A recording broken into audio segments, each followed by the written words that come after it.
Assalamualaikum warahmatullahi wabarakatuh. Salam Pramuka. Alhamdulillahirabbil alamin wa bihi nasta'inu ala umuri dunya waddin wa ala alihi wa sahbihi ajma'in. Rabbi shrah li sadri wa yassir li amri wa hlul 'uqdatam min lisani yafqahu qawli, amma ba'du. Yang terhormat Ketua Mabigus MTS Negeri 1 Cilacap, yang saya hormati kakak-kakak pembina dan yang kakak banggakan, adik-adik peserta penerimaan anggota Gudep 197-198 MTS Negeri 1 Cilacap. Pertama-tama marilah kita panjatkan puja dan puji syukur kehadirat Allah Subhanahu wa taala yang telah melimpahkan rahmat, hidayah serta inayahnya sehingga kita masih diberikan kesempatan mengikuti kegiatan penerimaan anggota Gudep 197-198 MTS Negeri 1 Cilacap. Sholawat serta salam semoga tetap tercurahkan kepada Nabi Muhammad SAW. Semoga kita semua mendapatkan syafaatnya besok di yaumil akhir. Allahumma amin ya rabbal alamin. Adik-adik yang kakak banggakan, pada kesempatan yang baik ini kakak akan menyampaikan dua hal. Yang pertama berkaitan dengan PPKM dan yang kedua berkaitan dengan prokes. Baiklah, yang pertama, saat ini sedang ramai dibicarakan berkaitan dengan PPKM. Sebetulnya PPKM itu apa? PPKM di sini merupakan sebuah singkatan, yaitu dari pemberlakuan pembatasan kegiatan masyarakat, lebih dikenal oleh masyarakat yaitu dengan istilah PPKM. Pemerintah Kabupaten Cilacap resmi menerapkan PPKM mulai tanggal 3 Juli 2021 sampai dengan 20 Juli 2021. Aturan yang menjadi dasar hukum penerapan PPKM darurat ini adalah Instruksi Mendagri dengan nomor 15 tahun 2021 tentang pemberlakuan pembatasan kegiatan masyarakat darurat COVID-19. Beberapa hal yang menjadi fokus utama dari PPKM ini diantaranya adalah pengetatan aktivitas kegiatan masyarakat, mulai dari kegiatan sosial hingga peribadatan. Kenapa pemerintah Kabupaten Cilacap menerapkan PPKM? Salah satu pertimbangannya adalah penularan COVID-19 yang semakin hari semakin meningkat. Banyak masyarakat yang meninggal, yang sakit tiap hari terus bertambah, sehingga kabupaten atau pemerintah Kabupaten Cilacap menerapkan PPKM darurat ini dengan harapan dapat mengurangi tingkat penularan COVID-19.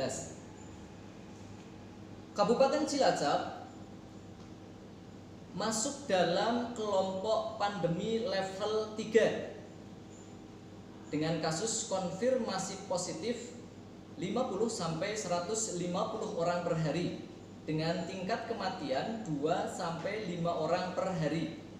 Nah, kriteria ini tentunya merujuk pada acuan WHO yang berdasarkan indikator laju penularan kasus COVID-19. Berdasarkan data perkembangan COVID-19 per 1 Juli 2021, jumlah kasus konfirmasi aktif di Cilacap sebanyak 2.529 kasus. Selanjutnya, beberapa hal yang diatur dalam PPKM darurat diantaranya adalah pelaksanaan kegiatan pada sektor non-esensial diberlakukan 100% work from home atau yang lebih kita kenal dengan WFH, dan pelaksanaan kegiatan belajar mengajar secara daring atau online. Nah, ini yang nantinya dalam kegiatan belajar mengajar akan adik-adik alami ya, dengan diberlakukannya KKM darurat di Kabupaten Cilacap tentunya berefek pada kegiatan belajar mengajar di MTS Negeri 1 Cilacap. Kalian dengan terpaksa harus mengikuti pembelajaran secara daring atau online. Kemudian kegiatan pada pusat perbelanjaan, mal, pusat perdagangan sementara ditutup. Ya, mendasari surat edaran Menteri Agama nomor 15 tahun 2021 pun pelaksanaan sholat Idul Adha yang berapa hari ke depan akan kita laksanakan ini pun harus dilaksanakan di rumah masing-masing. Tidak boleh dilaksanakan di tempat-tempat umum secara berjamaah yang nantinya tentunya akan menimbulkan sebuah kerumunan yang sangat memungkinkan terjadinya penularan COVID-19.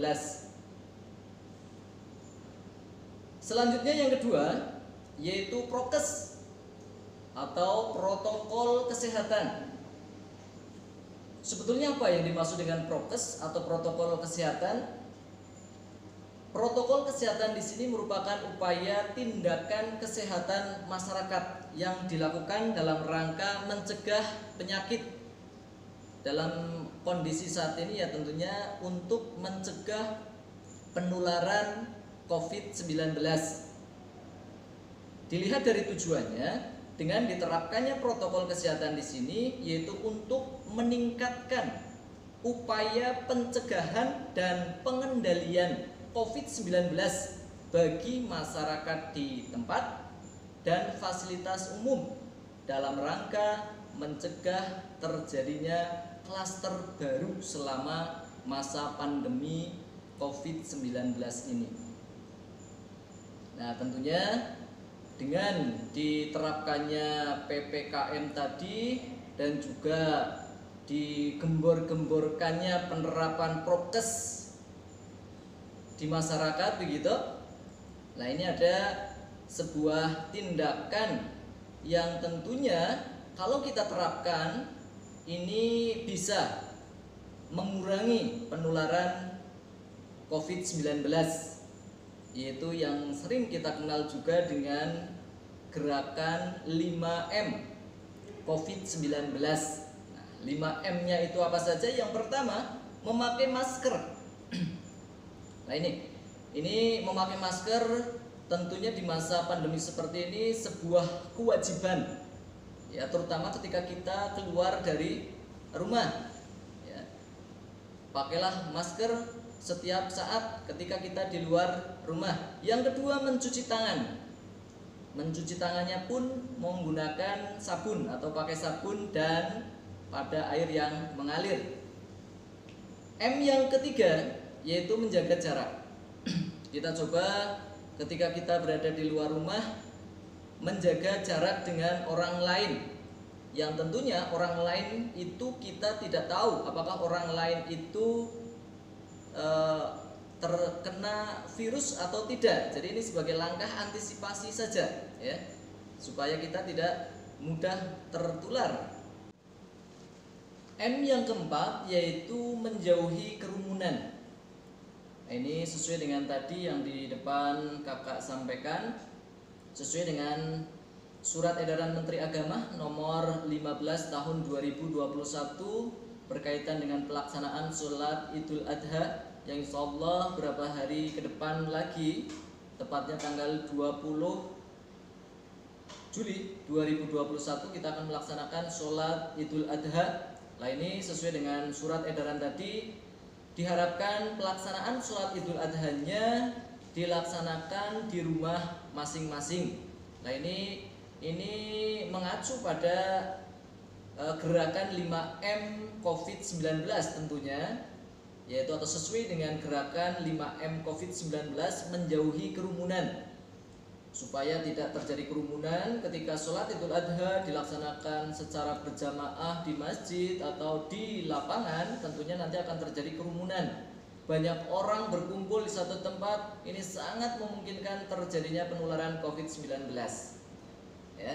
Yang kelima, M yang kelima yaitu membatasi mobilisasi dan interaksi.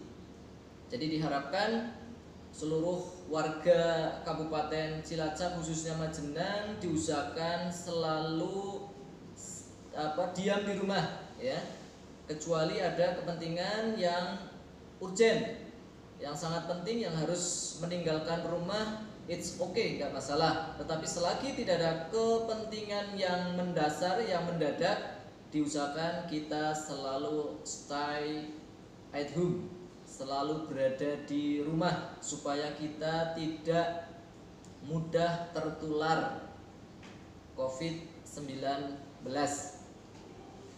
Demikian untuk gerakan 5M tadi. Pak Guru ulang lagi, kakak ulang lagi, maaf. 5M yang pertama, M yang pertama pakai masker, yang kedua mencuci tangan, yang ketiga menjaga jarak, yang keempat menjauhi kerumunan, dan yang terakhir membatasi mobilisasi dan interaksi. Semoga dengan menerapkan gerakan 5M ini kita akan terhindar dari penularan COVID-19, dan kita berdoa bersama semoga pandemi ini cepat berlalu, umumnya dari negara tercinta kita, Republik Indonesia tentunya. Demikian yang dapat Bapak sampaikan. Terima kasih atas perhatiannya. Mohon maaf atas segala kekurangan. Wabillahi taufiq wal hidayah. Assalamualaikum warahmatullahi wabarakatuh. Salam Pramuka.